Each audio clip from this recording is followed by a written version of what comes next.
तरह बजरी की माइंस अलॉट की सरकार ने सारे नियम कायदों को दरकिनार करते हुए जुलाई अगस्त के अंदर बड़ी रैलियाँ दी हैं और नागौर के अंदर उस समय सरकार से वार्ता के बाद 20,000 से ज़्यादा लोग थे वहाँ पे और 20,000 की रैली दिया के अंदर हुई। जिला कलेक्टर ने सरकार की तरफ से ये कहा कि अवैध माइनिंग जो स्टॉक अवैध स्टॉक इन्होंने इकट्ठा किया माइंस जो लीज होल्डर है उनमें कांग्रेस के बड़े नेता भारतीय जनता पार्टी के मेड़ता खियूसर और ये 3-4 और भी नेताओं के नाम थे और कई विधायकों का इसके अंदर नाम था। पुराना हमारा एसपी टोगस और इन लोगों ने जो माइंस थी उसमें पार्टनरशिप में लोगों ने रखी। कुछ जो और माफिया क्रिमिनल टाइप के लोग थे उनकी भी हिस्सेदारी थी और यहाँ के लोगों को डरा धमका के सीधे साधे ग्रामीणों को और अवैध बजरी से ये पूरा खौफ पैदा करना चाहते थे। इसको लेकर हमने रैलियाँ करी। सरकार अपने वादे से मुकर गई। जुलाई अगस्त की बात है, ड्रोन सर्वे करवाना था, सारे जो नाके थे उन पर कैमरे लगाने थे। पुराना जो ड्रोन सर्वे एक हुआ उसकी रिपोर्ट सार्वजनिक करनी थी। लंबा समय हो गया, मुझे भी समय नहीं मिला, पार्लियामेंट चलती रहती है, बाहर घूमते रहते हैं। इस दरमियान रिया के लोगों ने 1-2 बार आंदोलन किया तो डेगाना DYSP और इन लोगों ने चेयरमैन गिरधारी लाल जी इनके साथ धक्का मुक्की की, मारपीट की और क्रॉस मुकदमे दर्ज किए। मेड़ता के अंदर कांग्रेस पार्टी इस जिले के अंदर राजस्थान में सोई हुई है, विपक्षी भूमिका राष्ट्रीय लोकतांत्रिक पार्टी निभा रही है। परसों हमने रैली करी। बजरी माफिया जिस तरह माइंस को 7-7, 8-8, 10-10 फीट तक खोद रहा है, 8-8, 9-9 मीटर तक चला गया कई जगह।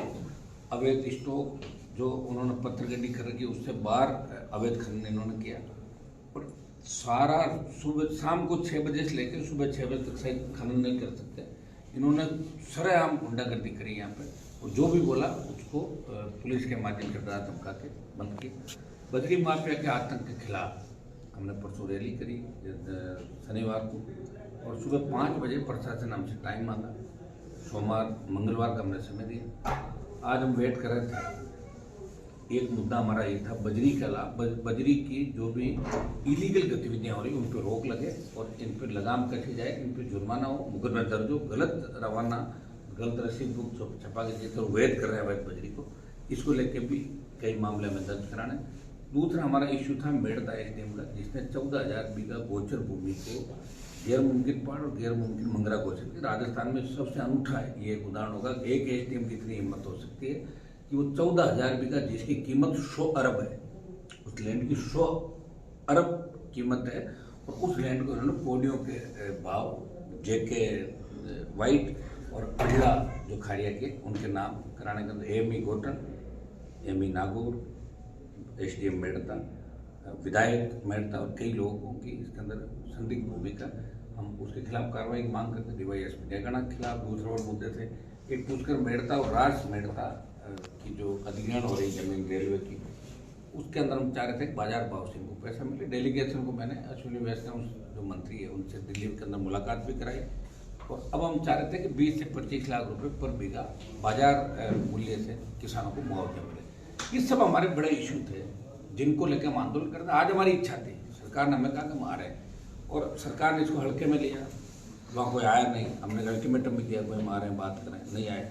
और जब हम वहाँ से रवाना हो गए तब हज़ारों गाड़ियाँ और पूरा प्रदेश का नौजवान आज हाईवे पर खड़ा है चारों तरफ। लेकिन जिस हिसाब से हाईवे पर अपन चल रहे हैं, अंधेरा है, सामने से गाड़ियाँ आ रही, कई जगह लोग परेशान हो रहे हैं, लोगों की परेशानी को देखते हुए संभाग एकदम से बात करी। जयपुर से भी कई बड़े जो अधिकारी उनके टेलीफोन आए और अब कलेक्टर SP 5-7 मिनट में पहुँच रहे और चूँकि जिले का मामला है इसलिए हमने बाड़ी घाटी के अंदर हमारा मकसद ये नहीं कि राजस्थान की जनता परेशान, हमारा मकसद ये नहीं कि जयपुर कूच करके हम कुछ वहाँ से हासिल करें। मकसद हमारा ये है कि इलीगल गतिविधियाँ कोई भी करे, वो चाहे अधिकारी हो चाहे माफिया हो, उस पर लगाम कैसे सरकार कसे। और माफिया के खिलाफ संघर्ष राष्ट्रीय लोकतांत्रिक पार्टी हमेशा करती है। पिछले 5 साल के टर्म में भी बजरी माफिया का इलाज हमने राजस्थान के अंदर किया था। हम चाहते हैं लोगों को सस्ती बजरी मिले और आम आदमी गरीब आदमी के हितों पर कुठाराघात नहीं हो और नदी का स्वरूप नहीं बिगड़े। ये हमारे प्रमुख मुद्दे हैं और ये रेलवे लाइन से लेकर तमाम जो भी करप्शन के खिलाफ जो कार्रवाइयाँ ये हम लोग करवाना चाहते हैं। इसको लेकर हम वेट कर रहे हैं। एक बार वार्ता सफल हो जाती है ठीक है, नहीं होती तो फिर जयपुर कूच हमारा यथावत रहेगा। सर काफ़ी टाइम से रिया क्षेत्र में बद्री माफियों का कहर है। कई लोग बता रहे हैं कि इसमें विधायक का भी मिला जुली है, जो सिटिंग विधायक है मेड़ता विधायक का तो है ही, लेकिन बता रहे हैं कि जिले के कुछ और बीजेपी विधायकों का, कांग्रेस के 2-3 बड़े नेताओं का भी जोधपुर नागौर और उनकी भी हिस्सेदारी ये माइंड से इनके अंदर है। तो चाहे किसी की भी हो, जब जनता जग जाती है तो विधायक एमपी नहीं दिखता। ये लोकतंत्र और सोशल मीडिया का जमाना आप देखिए, एक आह्वान किया, सीकर से लेके सारे हाईवे जा रहे हैं आप में, सब लोग साधन ले लेकर अपने खड़े बच्चे राजधानी के अंदर रात को राजधानी को जाम कर देते। लेकिन हमारा मकसद वही था ना, हमारा मकसद जनता को परेशान करना नहीं। मकसद ये है कि एक बार यहाँ क्षेत्र के किसानों को राहत मिले, माफिया पे लगाम कसी जाए, दोबारा ऐसी गतिविधियाँ नहीं। फिर हम राजस्थान के अंदर अलग अलग चरण के अंदर हम आंदोलन करेंगे। तो माफिया राज के खिलाफ हमारा इसी तरह राष्ट्रीय लोकतांत्रिक पार्टी को एजेंडा है, भ्रष्टाचार के खिलाफ, जवान किसान जो भी मुद्दे उनको लेकर हम लगातार लड़ाई। सर नागौर क्षेत्र में वर्तमान में करीबन 5 से 6 धरने चल रहे हैं और काफ़ी टाइम से चल रहे हैं, लेकिन सरकार कोई संज्ञान नहीं ले रही है। धरने सरकार के अंदर दिक्कत ये है कि सीएम के चारों तरफ जो लोग बैठे हैं ना, वो सीएम तक बात पहुंचना नहीं देना चाहते। वो इस तरह का मैसेज वहाँ रखते हैं, सीएम को खुद को नहीं पता नीचे क्या हो रहा है। नहीं सर, जो अलाई पंचायत समिति वाला मामला है उसमें मुख्यमंत्री से भी मुलाकात करके है, लेकिन फिर भी कोई सुव्यवस्थित आश्वासन नहीं दिया है। उसके अंदर मैंने भी मदद की अलाई वालों की, मैं उनके साथ ही हूँ। मैं चाहता हूँ कि बिल्कुल अलाई बड़ा है तो हेडक्वार्टर अलाई होना चाहिए। इसको लेकर से रैली कर सकते हैं वो लोग, अगर करेंगे निश्चित रूप से मैं जाऊँगा उस रैली के अंदर, और होना चाहिए। एक सर लोकतंत्र के अंदर बिल्कुल हड़ा बोल नहीं होना चाहिए। लोकतंत्र के अंदर सबको सुनना चाहिए, बात भी करनी चाहिए, बातचीत के दरवाजे भी खुले रखने चाहिए।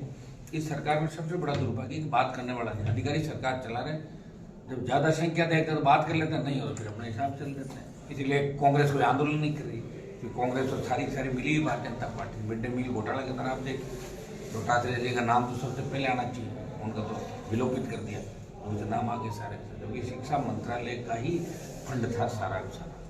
तो ये कांग्रेस बीजेपी का मिला जुली का खेल है, राजस्थान को बर्बाद करके छोड़ेगा। इसलिए रात को 12 बजे भी नौजवान सड़कों पर बेचारा देखो खुद की लड़ाई खुद लड़ रहा है। नेपाल और दूसरे देशों में जो घटनाएं हुई वो दिन दूर नहीं जब राजस्थान और देश के अंदर जवान अपने हक और अधिकार के लिए सड़कों पर आएगा। एक सर करीबन मोंडवा में जो धरना चल रहा है अंबुजा सीमेंट के खिलाफ, उसको 725 दिन हो गए। 2 साल होने में से करीबन सर 3 दिन बचे, लेकिन अभी तक सरकार कोई संज्ञान नहीं ले रही। सरकार लेगी भी नहीं, क्योंकि हमारे पुराने जो नेता विधायक जो चलाते रहते ये सब दलाल है। पहले जेके सीमेंट के, अब अंबुजा के, ये कभी बीजेपी ज्वाइन कर लेते हैं, कभी कांग्रेस की सरकार होती है उसके साथ चले जाते। लड़ने वाला मैं एक हूँ और हजारों लोगों से लड़ रहा हूँ। एक आदमी जब लड़ता है तो एक एक लड़ाई को पार करने में उसके समय लगता है। लेकिन मैं आपको विश्वास दिलाता हूँ कि अंबुजा और जेएसडब्ल्यू दोनों का दिमाग ठीक करके किसानों को